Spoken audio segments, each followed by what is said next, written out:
Hello friends, welcome to New Oxford Education. आज हम देखने जा रहे हैं बिहार की जनगणना से संबंधित प्रश्न।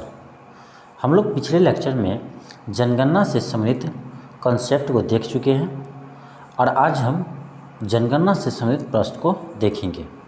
तो शुरू करते हैं। फर्स्ट क्वेश्चन है कि जनसंख्या की प्राकृतिक वृद्धि का अंतर क्या है। ऑप्शन ए है जन्म दर और मृत्यु दर। तो आपको पता होगा कि जनसंख्या वृद्धि दर को फाइंड करने के लिए हम जन्म दर माइनस मृत्यु दर करते हैं। तो आपको इसमें क्या होगा आंसर ए हो जाएंगे कि जन्म दर और मृत्यु दर के अंतर को क्या कहते हैं, जनसंख्या वृद्धि। नेक्स्ट है कि जनसंख्या का महत्व सर्वप्रथम ईसा पूर्व भारत में किसके शासनकाल में समझा गया था। ऑप्शन ए है सम्राट अशोक, ऑप्शन बी है बिंदुसार, ऑप्शन सी है चंद्रगुप्त मौर्य, ऑप्शन डी है अजातशत्रु। तो ये आपको चंद्रगुप्त मौर्य के समय में समझा गया था। नेक्स्ट देखते हैं। औपनिवेशिक अंग्रेजी सरकार 1861 में जनगणना कार्य क्यों करवाना चाहती थी। इसका हो जाएगा ऑप्शन ए भारतीय समाज में पहले से विद्यमान विभाजनों को जीवित रखना चाहती थी। नेक्स्ट देखते हैं कि बिहार में पहला जनगणना कार्य कब हुआ था। तो भारत में हुआ था आपको 1872 में। तो इसी तरह बिहार में भी हुआ था शुरू 1872-73 में। आपको कहा जाए कि भारत में क्रमबद्ध जनगणना की शुरुआत कब हुए थे। तो ये हुआ था 1881 में। इसी तरह से बिहार में भी क्रमबद्ध जनगणना की शुरुआत 1881 में हुआ था। तो भारत में पहली जनगणना का किसके कार्यकाल में शुरू हुआ था। ये हुआ था आपको लॉर्ड मेयो के काल में। आपसे पूछा जाए कि क्रमबद्ध जनगणना किसके काल में हुआ था, तो ये हुआ था आपको लॉर्ड रिपन के समय में। किसके समय हुआ था क्रमबद्ध जनगणना, लॉर्ड रिपन। शुरुआत किसके काल में हुआ था, लॉर्ड मेयो। अब इस बात को ध्यान रखेंगे। नेक्स्ट देखते हैं। किस वर्ष जनगणना बिहार की स्वतंत्र अस्तित्व प्रांत के आधार पर की गई थी। तो आपको पता होगा कि बिहार से उड़ीसा 1936 में अलग हुआ था। तो इसके बाद जो जनगणना हुआ था 1941 में, वही स्वतंत्र बिहार के प्रांत के आधार पर किया गया था। Option D. नेक्स्ट देखते हैं। किस समाजशास्त्री ने जननांगीय संक्रमण सिद्धांत का प्रतिपादन किया था। ये किया था W.M. थॉमसन ने। नेक्स्ट देखते हैं। जनसंख्या वितरण को प्रभावित करने वाले कारक क्या है। ऑप्शन ए है कृषि योग्य भूमि, ऑप्शन बी है सभ्यता की अवस्था, ऑप्शन सी है स्थानों की सुगमता और ऑप्शन डी है उपयुक्त सभी। इसका हो जाएंगे उपयुक्त सभी। नेक्स्ट है कि जनसंख्या वृद्धि की समस्याएं हैं। ऑप्शन ए है बेरोजगारी, ऑप्शन बी है निम्न जीवन स्तर, ऑप्शन सी है कृषि संसाधनों की कमी, ऑप्शन डी है उपयुक्त सभी। इसका जो उपयुक्त सभी, आपको देखिए बेरोजगारी के कारण भी जनसंख्या वृद्धि होती है। जीवन निम्न स्तर इसके कारण भी होती है। कृषि संसाधनों की कमी, तो ऑल ऑफ दीज हो जाएंगे ऑप्शन डी। नेक्स्ट देखते हैं।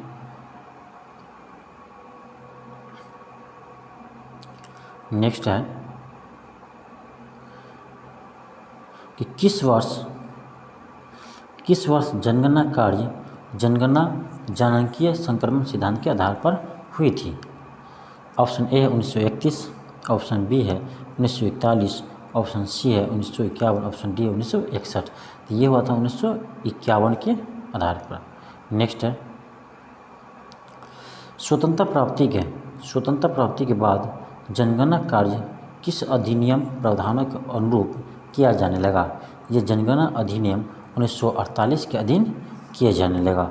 नेक्स्ट देखते हैं कि नई जनसंख्या नीति की घोषणा कब की गई। नई जनसंख्या नीति की घोषणा कब की गई? ये आपको किया गया है 15 फरवरी 2000 को। कब किया गया है? 15 फरवरी 2000 ईस्वी को किया गया था। नेक्स्ट देखते हैं, 2011 की जनगणना का क्रम क्या है? तो आप याद रखिएगा कि 2011 की जनगणना का क्रम 15वीं है। कौन सा है? 15वां। नेक्स्ट देखते हैं, नेक्स्ट है कि जनगणना 2011 के अंतिम आंकड़ों के अनुसार बिहार की कुल जनसंख्या कितनी है? तो आपको हम पिछले लेक्चर में बता चुके थे कि आपसे जनसंख्या पूछा जाएगा तो फर्स्ट का 4 डिजिट सब में सेम रहेगा। इसमें देखिए 10 40 दिया है, 10 40 सब में, और लास्ट का डिजिट का अंतर रहेगा। तो आपको बोले थे कि लास्ट का 3 डिजिट याद करना, 10,40,99,452। ऑप्शन कौन सा है? बी। इसलिए आप लास्ट का डिजिट याद रखते हैं तो इससे आपको क्वेश्चन बन जाएंगे 452, जिसमें लास्ट में किसमें है? ऑप्शन बी में। नेक्स्ट देखते हैं कि बिहार की जनसंख्या देश की कुल जनसंख्या की कितनी परसेंट है? ये है 8.6%। इसको आप याद रखेंगे। नेक्स्ट है, जनसंख्या के आधार पर बिहार का स्थान देश में क्या है? ये है तीसरा स्थान। फर्स्ट में है यूपी, इसके बाद है महाराष्ट्र, इसके बाद है बिहार। सबसे अधिक जनसंख्या किसका है? यूपी, फिर महाराष्ट्र, फिर बिहार। थर्ड स्थान पर बिहार। नेक्स्ट देखते हैं, बिहार की जनसंख्या 10 की वृद्धि दर है 25.4%। कितना है? 25.4%। ये सब क्वेश्चन आपको बीपीएससी में आ चुका है, इसीलिए उसको आप ध्यान रखेंगे। नेक्स्ट है कि जनसंख्या वृद्धि दर में बिहार का स्थान देश में क्या है? जनसंख्या वृद्धि दर में देश में स्थान है 6ठा। कौन सा है? 6ठा। नेक्स्ट देखते हैं,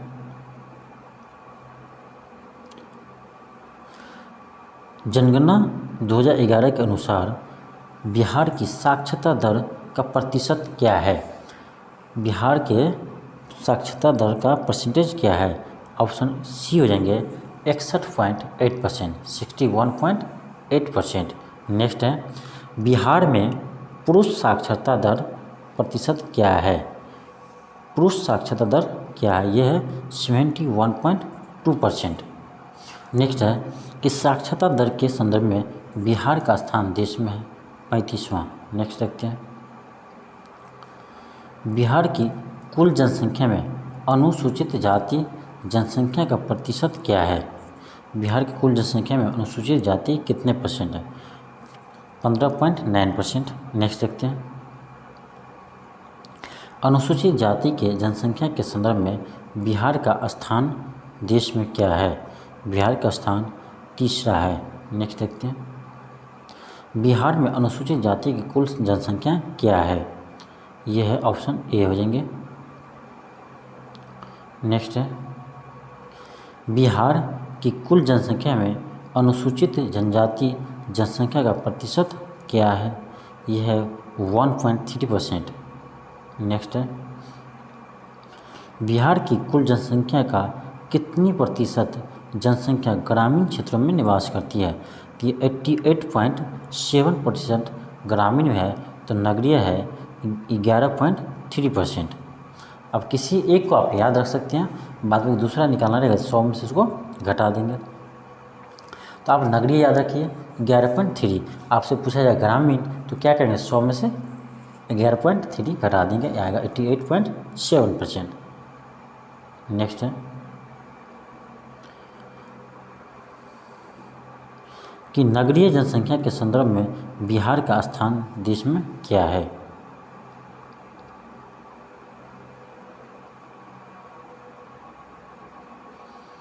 नगरीय जनसंख्या के अनुसार बिहार में कौन सा स्थान है? ये है 12वां। नेक्स्ट देखते हैं, बिहार का प्रति वर्ग किलोमीटर जनघनत्व है, मतलब बिहार की जनसंख्या घनत्व कितनी है? यह है 1106 वर्ग किलोमीटर, 1106 वर्ग किलोमीटर। इसको आप याद रखेंगे, ये बहुत ही इम्पोर्टेंट क्वेश्चन है बीपीएससी के लिए। नेक्स्ट देखते हैं, जनगणना 2011 के अनुसार बिहार में जनघनत्व में कितनी वृद्धि हुई? तो बिहार में जनघनत्व में कितनी वृद्धि हुई, ये हुआ आपको 225। नेक्स्ट है ग्रामीण जनघनत्व बिहार में क्या है, ये है 1006। नेक्स्ट है कि नगरीय जनघनत्व बिहार में क्या है, नगरीय जनघनत्व बिहार में क्या है, ये है 5056, मतलब 5056। नेक्स्ट है कि बिहार में नगरीकरण का परसेंट क्या है, 11.3%। नेक्स्ट है बिहार का लिंगानुपात क्या है, लिंगानुपात किसे कहते हैं, तो प्रति 1000 पुरुषों पर महिलाओं की संख्या को क्या कहते हैं, लिंगानुपात। तो बिहार की लिंगानुपात कितना है, 918, ऑप्शन डी। कितना है, 918, ऑप्शन डी। भारत के लिंगानुपात कितना है, 943। कितना है भारत का, 943। नेक्स्ट है बिहार में ग्रामीण लिंगानुपात क्या है, बिहार में ग्रामीण लिंगानुपात 920 है। बिहार में नगरीय लिंगानुपात क्या है, तो ये है 895, इसे भी आप याद रखिए। नेक्स्ट है बिहार में लिंगानुपात में वृद्धि कितना हुआ, तो 1, ऑप्शन ए। नेक्स्ट है लिंगानुपात में 10 के परिवर्तन ग्रामीण क्षेत्र में क्या है, मतलब ग्रामीण में कितनी वृद्धि हुई है, 5। नेक्स्ट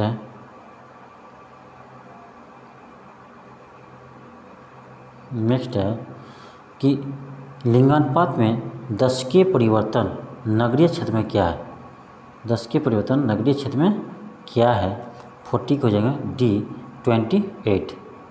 नेक्स्ट देखते हैं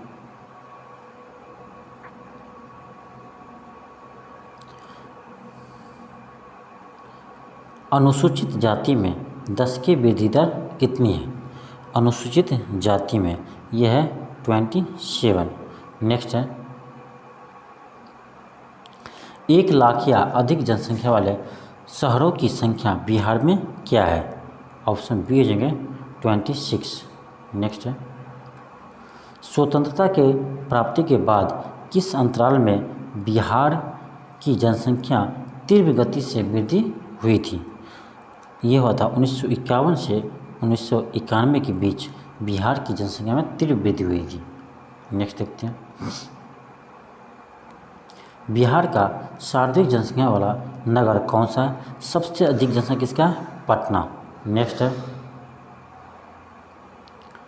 बिहार का कौन सा जिला सर्वाधिक साक्षर है, इसे आप जरूर याद रखिए, ये है रोहतास जिला, क्योंकि ये क्वेश्चन आपको बीपीएससी में बार बार रिपीट हुआ है। तो सबसे अधिक साक्षर का जिला कौन सा है, रोहतास। नेक्स्ट देखते हैं रोहतास जिला का साक्षरता दर कितनी प्रतिशत है, रोहतास के साक्षरता दर 73.4% है। नेक्स्ट देखते हैं बिहार का न्यूनतम जनसंख्या वाला जिला कौन है, किस जिला की जनसंख्या न्यूनतम है, इसे अभी आप याद रखिए, शेखपुरा। आपको कहा जाए सबसे कम जनसंख्या किसकी है, शेखपुरा। सबसे अधिक जनसंख्या किसकी है, पटना। आपसे कहा जाए कि सबसे बड़ा राज्य जिला कौन है, मतलब सबसे बड़ा जिला कौन है, तो यह है पश्चिमी चंपारण। आपसे पूछा जाए सबसे छोटा जिला कौन है, तो यह है शिवहर। नेक्स्ट देखते हैं बिहार का न्यूनतम साक्षर वाला जिला कौन है, यह है पूर्णिया। सबसे अधिक साक्षर रोहतास, सबसे कम साक्षर पूर्णिया। आपसे पुरुष में पूछा जाए सबसे अधिक साक्षर, तब पर भी होगा रोहतास, और कहेगा पुरुष में सबसे कम साक्षर, उस समय भी होगा क्या, पूर्णिया। लेकिन आपसे पूछा जाए कि महिला सबसे अधिक महिला साक्षर, ये होगा रोहतास, लेकिन कहेगा सबसे कम महिला साक्षर, ये तब इसका हो जाएंगे सहरसा। नेक्स्ट है बिहार का सर्वाधिक जनघनत्व वाला जिला कौन है? तो ये है शिवहर। ये क्वेश्चन 66th बीपीएससी में आ चुका है। नेक्स्ट देखते हैं।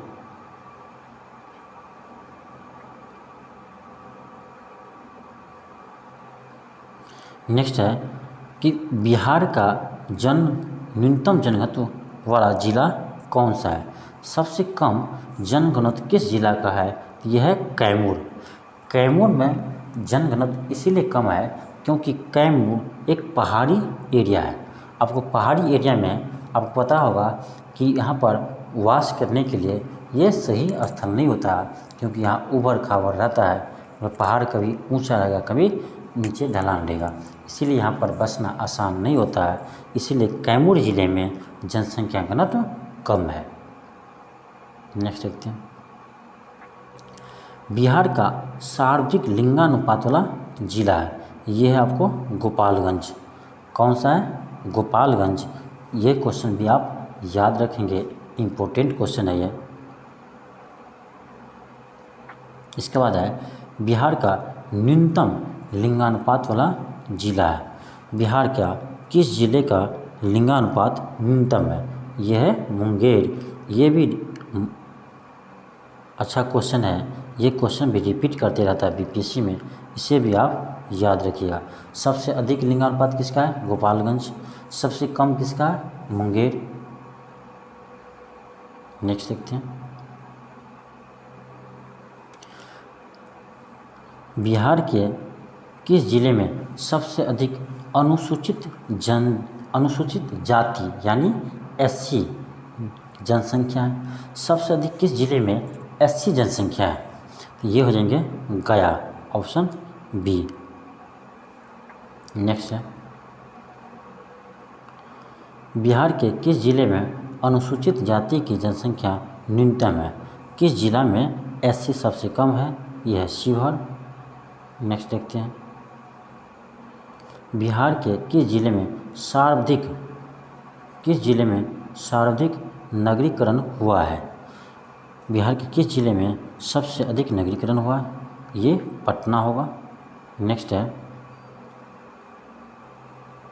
बिहार के किस जिले में सबसे कम नगरीकरण हुआ है? तो ये हुआ समस्तीपुर। समस्तीपुर का नगरीकरण सबसे कम हुआ है और पटना का सबसे अधिक हुआ है। पटना शहर बिहार के कुल आबादी का कितनी प्रतिशत हिस्सा निवास करती है? पटना शहर में बिहार की कुल शहरी आबादी का कितने प्रतिशत निवास करती है? तो यह है 43.48%। थैंक यू, धन्यवाद।